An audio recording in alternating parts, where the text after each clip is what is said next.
Good afternoon, everyone. For those of you who are not present in the courtroom today, I want to take a minute to summarize the nature of the proceedings at our status conference on People versus Christopher Watts this afternoon. Mr. Watts entered a plea of guilty to all 9 counts in the original complaint and information.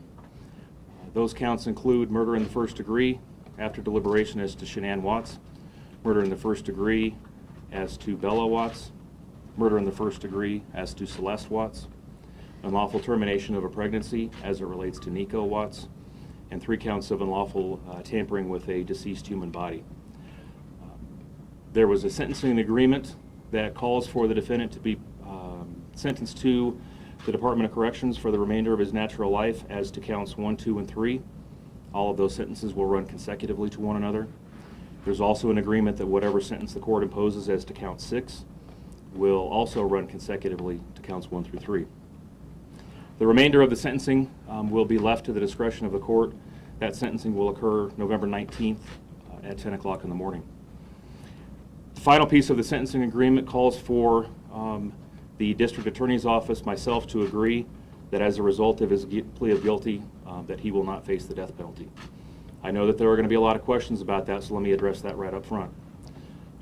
Present here in the room with us today is Frank Rourke, Sandra Rourke, and Frank Rourke Jr., Shanann's brother, mom and dad. Mr. Wren and I flew out to North Carolina about 3 weeks ago and spent quite a bit of time with the Rourke family talking about the state of the death penalty in Colorado, the realities of the death penalty. We explained to them the extraordinary delays that currently exist in the state of Colorado as the result of, in part, the actions of our current governor. We discussed the fact that an individual by the name of Nathan Dunlap was convicted and sentenced to death in 1996 and is still alive today. We discussed all of the possible consequences, delays, penalties, timeframes, and I hope I'm saying this accurately. I know they'll correct me if I am wrong, but they were very strongly in favor of a resolution in this case short of the death penalty. That, to me, was the most important consideration in deciding how to proceed with this case. However, as they know, after we had those meetings at their home in North Carolina, I came back and had meetings with all of the law enforcement partners you see standing up here today, with the supervisors in my office, in consultation with other district attorneys around the state, and to a person, the advice and suggestions that I was given was, you do what the victim's family wants you to do in this case. I don't know how I could have sat in Sandy's kitchen and asked her to commit the next 25 years of her life to the criminal justice system without any assurances that that sentence, if ever imposed, or excuse me, if ever obtained, would ever actually be imposed. I want to take an opportunity to thank the law enforcement partners who are standing up here and those who are not up here.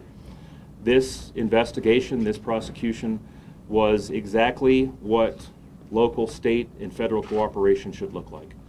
The Frederick Police Department, the Greeley Police Department, the Colorado Bureau of Investigation, the Federal Bureau of Investigation, all worked in conjunction, with one another to present to our office a case that could give this resolution and hopefully disclosure to Shanann, Bella, Celeste, and Nico's family. Understand that this is not over. As I said, we have a sentencing hearing in a couple of weeks. I'm going to give Director John Camper from the Colorado Bureau of Investigation an opportunity to say a few words here in a couple of minutes. But understand that at this point, I still can't answer questions about the facts surrounding the investigation because at least at this point, the judge has not formally accepted those guilty pleas and imposed sentence. After that sentencing hearing, we will have an opportunity to answer the questions that I know many in the media, many in the public have had from the day this investigation started. But before we answer any questions, I want to invite up Director John Camper. Thanks, Mr. Rourke. I think it goes without saying when something so horrible happens, it's really not possible to be particularly celebratory. But that said, I think all of us are gratified at the outcome here, primarily for Shanann's family, but also the many investigators and other professionals, as Mr. Rourke said, some who are represented here and many who are not, who have devoted so much time, energy, and frankly emotion into this tragic case. Really all everyone wanted throughout was justice for Shanann and Bella and Celeste, and we're certainly pleased that this seems to be the outcome. So on behalf of the CBI and I think the other organizations and many who were involved in this, our deepest condolences to the Rourkes and their family and friends. Thank you. I'll be happy to answer questions, but I will be the first to tell you that I truly appreciate the Rourkes being present, not only in the state of Colorado, but in this room. I can tell you on behalf of them, they are not prepared, nor do they want to answer questions at this point, and I hope you all will respect that. I will try to answer questions as best I can on their behalf, at least today. So what questions can I answer for you all? Could the death penalty ever be imposed in the state of Colorado? I don't know. We have a governor in office right now who, understandably, we have an election going on today. He is term limited. We have a governor who has refused to make a decision as it relates to Nathan Dunlap. I explained that to the Rourke family, and obviously that gives them some pause when I'm asking them to endure a 4 or 5 year delay prior to a trial, and many more years after that of appeals and post-conviction hearings before that sentence could ever possibly be imposed. So when the question was asked of me by their family, what is the realistic outcome of this particular case as it relates to the death penalty, the best I could tell them is I don't know. You said that they requested that you not seek the death penalty. How did that affect your process? I went through the same process I would have had their answer been different. I had in my mind from the day this occurred, the steps in the process that I felt like were due diligence in order to come to this decision. I don't think any elected district attorney ever wants to have to make a decision about whether or not to seek the death penalty as it relates to an individual. But when I have a family who has been so incredibly supportive and so incredibly firm in their belief that the death penalty not be sought, I don't know how I would have said to them, I'm going to do it anyway. How early into the process was that decision made? The decision was made about 4 days ago. How was the family and how did the family react when you told them about this decision? I think there were a lot of emotions that went through their mind, and again, they're going to throw something at me if I say something inappropriate. I think that there was a combination of relief, extraordinary sadness that we ever had to have that conversation in the first place. And I can only say that I hope there is a sense of closure. I know that that will never be fully realized because obviously the tragedy that sits before us today is the loss of 4 beautiful lives. And no matter what happens today, no matter what happens at a sentencing hearing down the road, we can't get them back. Sandy said it very, very poignantly to me. She said, he made the choice to take those lives. I do not want to be in a position of making the choice to take his. And so that's about as firmly as she could have said it to me, and that was very compelling to all of us as we were talking about how to proceed on this case. Chris Watts first said Shanann actually killed the 2 little girls. What was his story when he changed his mind? And were they killed before Shanann got home? Carol, I don't know the answer to that question. We talked a lot about whether we would require him to come forward and give us what we believe to be a complete, accurate, and truthful statement. I think all of those who were involved never truly believed that he would give us an accurate statement. What I can tell you most affirmatively today by what happened in the courtroom is the spotlight that he tried to shine on Shanann falsely, incorrectly, and frankly a flat-out lie has been corrected. The spotlight shines directly where it belongs, on him. What's the status of the autopsy? Those are still sealed at this point. I need to have a conversation with the coroner's office, with Shanann's family, and the county attorney representing the coroner's office about at what point in time those will become a public record. We are not assuming that the sentencing hearing goes the way we believe that it will and goes forward. We will not be asking those be kept sealed any longer after the sentencing hearing. When did discussions with the defense begin about the plea deal? Several weeks ago. I can't tell you the exact date, but it's been several weeks in the making. We had very preliminary discussions prior to visiting the Rourkes in North Carolina. Was it just a matter of the death penalty to get a guilty plea? You'd have to ask them. All I can tell you is the discussions that we had with them and frankly, the discussions that Mr. Wren and I had with the Rusick family made it very clear that there was going to be no further concession. I didn't feel like this was a case where it was appropriate to agree to dismiss some counts in exchange for a plea of guilty to others, because we charged him with what we truly believed he had done at the time we filed that complaint. And I was not willing to entertain any further concessions above and beyond removing the death penalty from consideration. During your investigation, did you ever get a motive from Chris Watts? Ask me again in 2.5 weeks, or the day after the day of sentencing. I'll be happy to answer that question. At this point, that's getting a little bit too far into the investigation, at least as we sit right now. We believe that we have a partial motive. I'm not sure if it's the entirety of the motive, but I'll be happy to comment on that following the sentencing hearing. Will Christopher Watts be solitary confinement?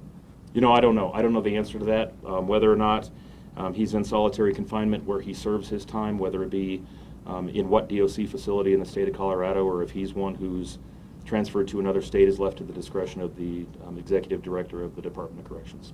I don't The plea know. agreement also required those consecutive Yes. sentences. Can you talk about the importance of that? Sure. To yourself, to law enforcement, and to the Bruises? Absolutely. I think that the plea of guilty to each of those counts, naming those individual victims, Shanann, Bella, Celeste, and Nico, was an important consideration, but also he deserves a life sentence for each and every act on top of one another. In practicality, it doesn't make a difference in terms of how long he's ultimately going to serve. But what he needs to understand is he will be serving 3 consecutive life sentences plus a sentence for Nico Watts because of the acts that he committed against all 4 of them. It was important that each of those beautiful human beings be reflected in the ultimate sentence that will be imposed. Does he remain in solitary confinement in the jail? I don't know what the status of him being held in the jail is. I would expect, I'm speculating or surmising that that's probably something the sheriff would look into or will do pending sentencing, but I don't know where he sits today. What was the security importance of the garment that he was brought in here? I don't know.